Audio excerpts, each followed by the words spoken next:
Alright everyone, today we're doing Guatemala's national dish, which is Pepián. It's a little bit different than anything that I've made before on this channel so far, so I'm actually pretty excited. What you're gonna need is chicken parts. I got drumsticks right here. I have, I don't know, this is probably like 2 pounds-ish. There's no label on these. I bought like a big bulk pack, so I don't know how many pounds that is. Maybe 3, maybe 4. I'm not really sure. We got 6 tomatoes, Roma tomatoes, a bundle of cilantro. I'm not gonna be using all of this, or maybe I will. Actually, I probably will, because like, what else am I gonna do with all this cilantro? I mean, I could put in other things, but I'm not cooking other things this week. We got 5 tomatillos. Look at these little guys. Look at these little unclothed dudes. How do we get in here? There we go. Why did it leave the husk on them? Is that like better for transport? What's the point? Oh, it's kind of sticky. Maybe that's why. Then we got a bulb of garlic, 5 potatoes, a white onion. You're gonna need a cinnamon stick, a couple bay leaves, some cloves, sesame seeds, ancho chilies, guajillo chilies, Maggi tomato, and Maggi chicken. You also should have, which I don't have,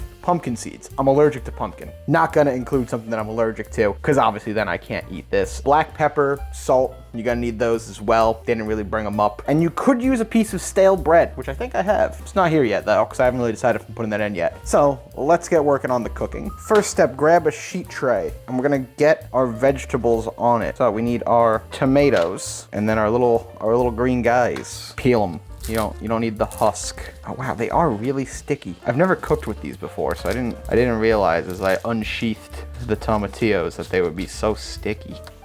Yeah. Onion, we're just halving it and taking off the skin. Garlic. Wow, this bulb really didn't have many cloves in here, huh? Speaking of weirdly sticky produce. Okay, this is interesting. Normally garlic I feel like is really sticky, but right now, kind of slippery. Not really sure why. All right, get like 4 cloves on the sheet pan. Spread these guys out a little bit. You could also include a bell pepper. Some recipes included a bell pepper, but not all. And we're gonna broil these because you wanna get some nice color on them. Basically, you want to char them up a bit. Keep an eye on those. Don't let them burn. I know it's a lot to babysit vegetables and make sure that they don't burn in the oven when the broiler's on. It's a hard life, but sometimes you got to do it. Wait a minute. Is this clove secretly like several? It is. Oh, you cheeky. All right, once your garlic is peeled, grab a pan, put it on in there dry. We're gonna need a cinnamon stick, 4 cloves, a 1/4 cup to a 1/2 cup of sesame seeds. I'm gonna use a 1/2 cup. And then however many sesame seeds you put in there, you can use double that in pumpkin seeds. Like I said, no pumpkin seeds going in. And we are just gonna get these nice and toasty. Remember, check on this frequently. Check on the vegetables frequently. Make sure they're not on fire. You're gonna need rice to serve this with. This is definitely a rice dish as the side. You can get ahead of it and just make it right now. Make sure not to burn your sesame seeds too while you're over there doing other things. Or your veggies.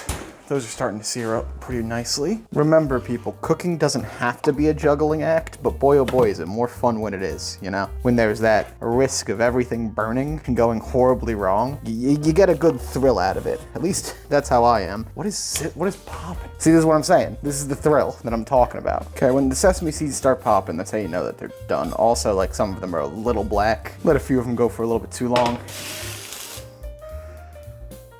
No idea what that was. Spice grinder. Check on the veggies. They're fine. So some of these are done. Other things aren't. These tomatillos, they're done. The garlic is done. I can't grab it. This tomato. The rest of it can go back in. Let's check on the spices. Honestly, they did not grind very well. It's a big chunk of cinnamon. There we go. Get these very hot spices in there. Actively burning myself. Check back on these.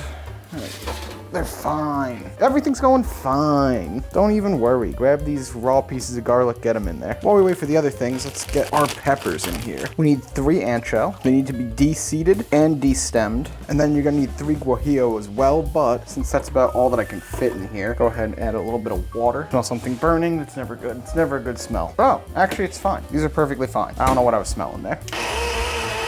Then once you blend it into a paste, head on over to your pressure cooker. Now, it would be preferable if this was clean, but I just used it to make rice.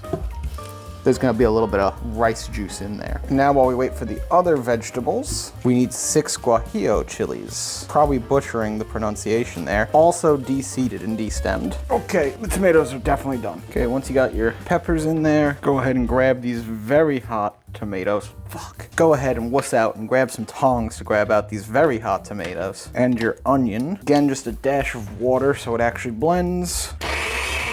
Okay, and once you have a lovely smooth paste, go ahead and open this up. God, it's hot, so watch out, it's probably gonna leak. It did shoot out a bit, but nothing too bad. Whenever you blend hot stuff, it builds up some pressure in there while it's blending, and a lot of times it'll explode on you. Fun fact, I've learned from experience.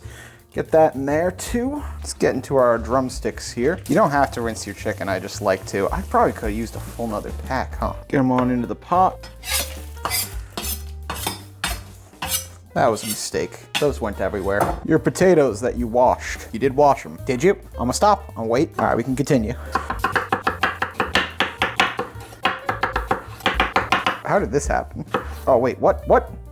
Oh my God, it was an optical illusion. That's fine. Some of these potato chunks are too big anyways.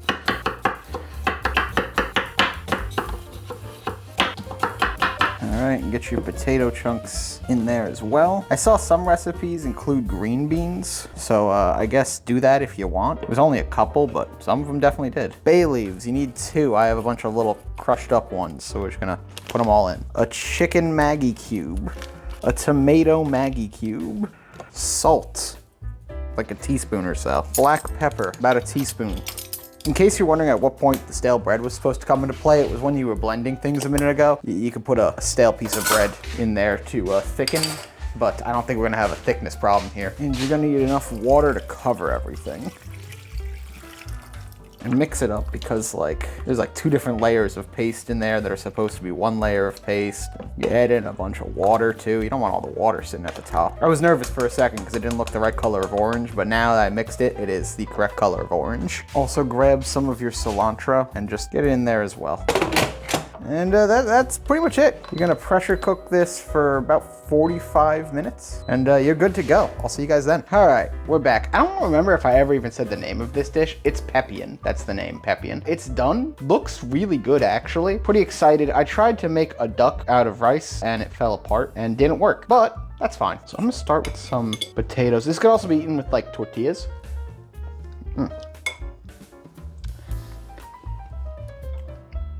I can already tell you, this is gonna need salt.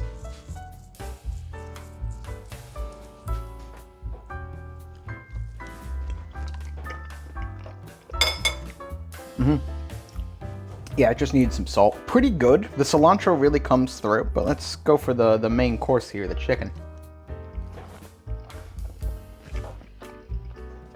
The chicken's fantastic. I want to dip it into that sauce. Get it fully coated in there. Get it with a squeeze of lime. Oh, this is messy. Okay, flavor-wise, it's good. It's not the best thing I've ever eaten. Right, I've had some better national dishes. I've had some worse ones. The peppers really do come through. The onions as well. It's a great sauce that I would happily include on other things. For this, I might grab some avocado, put it in there too. I want more of the broth in there. But overall, I'd say pretty good. It was very easy to make, so why not give it a try yourself? I'm gonna squeeze this lime all over it, and I'll see you guys next time.